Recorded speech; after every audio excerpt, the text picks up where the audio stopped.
అందరికీ నమస్కారం. మీరు చూస్తున్న ఈ పుణ్యక్షేత్రము సరయు నదీ తీరంలో ఉన్న రాముల వారికి అంతిమ రూప చిహ్నంగా కట్టిన పుణ్యక్షేత్రము. ఇక్కడ చాలా శివలింగాలు అవి కూడా ఉన్నాయి. సరయు నది అంటే కేవలం నది మాత్రమే కాదండి, ఆయన అంతిమ రూప దర్శనంగా ఇంత పెద్ద గుడిని అయోధ్యవాసులు నిర్మించారు. రండి, గుడిలోకి మిమ్మల్ని తీసుకువెళ్తాను. ఇది ముఖద్వారము. ఇక్కడ నుంచి మనం లోపలికి నడుచుకొని వెళ్ళాలి. నేరుగా అక్కడ పరదా కట్టుంది, లేదంటే స్వామివారు కనపడేవారు. ఇదిగోండి మహాగోపురం. గుడి లోపల చక్కగా పచ్చని చెట్లు పెంచుతున్నారు, అరటి చెట్లు, గులాబీలు, ఇంకా బంతిపూలు. చక్కగా ప్రకృతి అయితే చాలా ఆహ్లాదంగా ఉందండి. స్వామివారికి ఇష్టమైన పువ్వుల తోటలు కూడా ఇక్కడ వేసున్నారు. మహాగోపురం అయితే చాలా ఎత్తుగా ఉన్నది. రండి లోపలికి వెళ్దాము. ఇక్కడంతా స్వామివారికి ఇష్టంగా చక్కగా పచ్చని చెట్లన్నీ పెంచారండి, పూల చెట్లు అవి. అక్కడ చూస్తున్నారు మీరు, ఇద్దరు కూర్చో ఉన్నారు. వారు పురోహితులు. ఇక్కడ గుళ్ళో ఉండే పురోహితుల వారి, అర్చకుల వారి ఫ్యామిలీ అన్నమాట. వాళ్ళు ఇక్కడే నివసిస్తుంటారు. ఇదిగోండి, ఇక్కడ నుంచి మనము కుడి చేతి వైపు తీసుకుంటే ఇక్కడ స్వామివారికి ఇష్టమైన చెట్లన్నీ చాలా చక్కగా పెంచున్నారు. స్వామివారికి రంగురంగుల పూలు పెంచారు.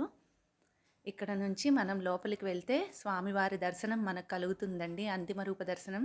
జై హనుమాన్. ఇక్కడ మీరు చూస్తున్న వీళ్ళు ఒక ఊరి నుండి బృందంగా వచ్చారండి. తెలుగు రాష్ట్రాల నుంచి, ఆంధ్ర నుంచి వచ్చారు వీళ్ళందరూ ఒక బృందంగా వచ్చి స్వామివారిని దర్శించుకొని స్వామివారికి చాలా నృత్యాలు కూడా చేశారండి. స్వామివారి నామ సంకీర్తన రామ లక్ష్మణ జానకి, సీత రాముల వారు ప్రదక్షిణ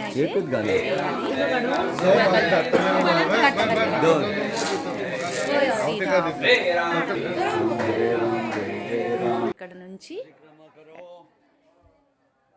ఇది ప్రదక్షిణ చేసేదన్నమాట. ఆ గర్భగుడికి చుట్టూ ప్రదక్షిణ చేసేది. జై శ్రీరామ్ అనుకుంటూ ఇలా ప్రదక్షిణ వెళ్తే అందరం కలిసి చేశాము. చాలా పురాతన ఆలయం అండి. మీకు తెలుసు, రాముల వారు అంతర్ధానమయ్యి కొన్ని వేల సంవత్సరాల పైన అండి. జై శ్రీరామ్. ఇలా ప్రదక్షిణ Sri Ram Jai Ram Jai Jai Ram, Sri Ram Jai Ram Jai Jai Ram, Sri Ram Jai Ram Jai Jai Ram, Sri Jai Jai Ram, Sri Ram Jai Ram Jai Jai Ram, Sri Ram Jai Ram Jai Jai Ram, Sri Ram Jai Ram Jai Jai Ram, Sri Ram Jai Ram Jai Jai Ram, Sri Ram Jai Ram Jai Jai Ram, Sri Ram Jai Ram Jai Jai Ram, Sri Ram Jai Ram Jai Jai Ram. Sri Ram Jai Ram Jai Jai Ram, Sri Ram Jai Ram Jai Jai Ram, Sri Ram Jai Ram Jai Jai Ram, Sri Ram Jai Ram Jai Jai Ram, Sri Ram Jai Ram Jai Jai Ram, Sri Ram Jai Ram Jai Jai Ram, Sri Ram Jai Ram Jai Jai Ram, Sri Ram Jai Jai Ram, Sri Ram Jai Ram Jai Jai Ram, Sri Ram Jai Ram Jai Jai Ram. अंतिम रूप का दर्शन है। ये कौन कौन है? Ram Lakshman Janaki. Ram Lakshman Janaki. Okay.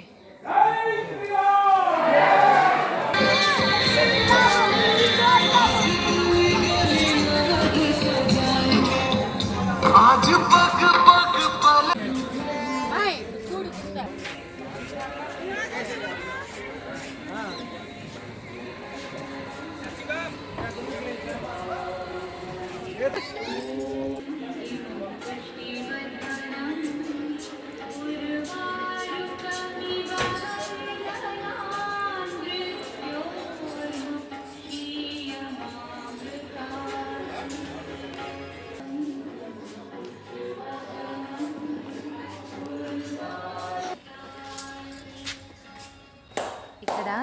స్వామివారి ముఖ్య ఆలయం నుంచి ఎడమ చేతి వైపుగా వెళ్తుంటే మధ్యలో చాలా ఉపాలయాలు ఉన్నాయండి. వాటిట్లో అన్నీ ఎక్కువ శివాలయాలే ఉన్నాయి. ఇలా ఈ మందిరం చూడండి ఎంత ఎత్తుగా ఉందో, లోపల శిల్పకళ చూడండి ఎంత పైకి ఉందో.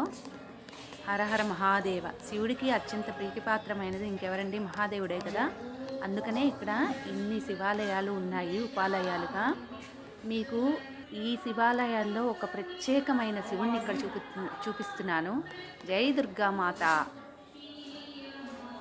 రాముల వారు యుద్ధ సమయంలో దుర్గామ్మ వారికి పూజించారండి, అది మీ అందరికీ కూడా తెలుసు. అయితే ఇదిగోండి, ఇక్కడ మీకు అతి ముఖ్యమైన శివలింగాన్ని, శివాలయాన్ని చూపించబోతున్నాను. మనం ఇలా ఈ ఆలయంలో ప్రవేశిస్తే ఇక్కడ స్వామివారికి గుర్తుగా ఆయన పాదాల చిహ్నాలు ఉన్నాయి, అవి చూపిస్తాను. ఇవి రామపాదాలు, శ్రీరామ పాదాలు. ఇదేంటి రాముల వారి పాదాలు ఇంత చిన్నగా ఉన్నాయని అడిగితే అక్కడ ఉండే పూజారి గారు ఇలా చెప్పారు. ఇక్కడ చాలా దాడులు జరిగాయి కదండి, దాని తర్వాత రాజులు మళ్ళీ అదే స్థలంలో ఇలా నిర్మించడం జరిగింది అని ఆయన చక్కగా వివరణ ఇచ్చారు హిందీలో. ఇదిగోండి రాముల వారి పాదాలు. జై శ్రీరామ్. ఇట్నా చోటా శ్రీరామ్. ఎంత అదృష్టం ఉంటే ఈ పాదాలు చూడగలుగుతామండి. జై శ్రీరామ్.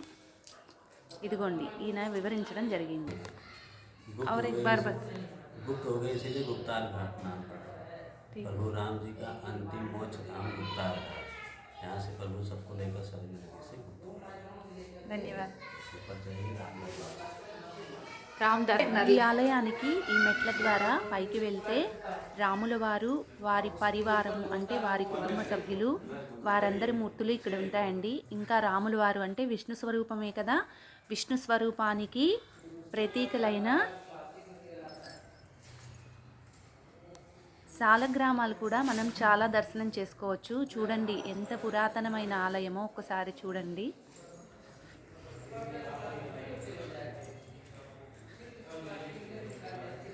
జై శ్రీరామ్. ఇటు పక్క కుడి చేతి వైపు అంతా చెట్లను పెంచి ఉన్నారు.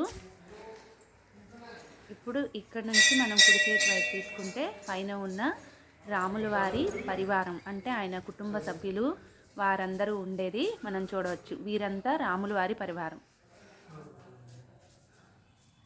ఇదిగోండి ఇక్కడ రాముల వారి కుటుంబం అంతా ఉన్నది. కింద దాస హనుమంతుడు కూడా ఉన్నారు. ఇక్కడ చూసారా చిన్న చిన్న విగ్రహాలు ఎన్ని ఉన్నాయో. ఈ కుడి చేతి పక్కన మీరు బాగా గమనించినట్లయితే కొన్ని వందల శాలిగ్రామాలు ఉన్నాయి. ఇదండి అసలు సిసలైన మహాదేవుడి స్వరూపం. రాములు వారు సరయూ నదిలో అంతర్ధానం అయ్యే ముందు ఈ మహాశివునికే అభిషేకం చేసి తరువాత ఇక్కడే ఉన్న వారి కులదేవత అయిన అమ్మవారికి కూడా ఆయన ప్రత్యేక పూజలు చేసి తరువాత సరయూ నదిలో ఆయన అంతర్ధానం అవ్వడం జరిగింది. ఈ అమ్మవారే రాముల వారి కులదేవత. ఆయన అంతర్ధానం అయ్యే ముందు వీరు ఇరువురికి పూజలు చేసి మహాదేవుడికి అభిషేకం చేసి అమ్మవారికి పూజ చేసి తీశాను. ఈ సరయూ నదిలో ఆయన తన అవతారాన్ని భరత శత్రుఘ్నులతో సహా అంటే చక్రాలతో సహా చాలించారు. జై శ్రీరామ్. జై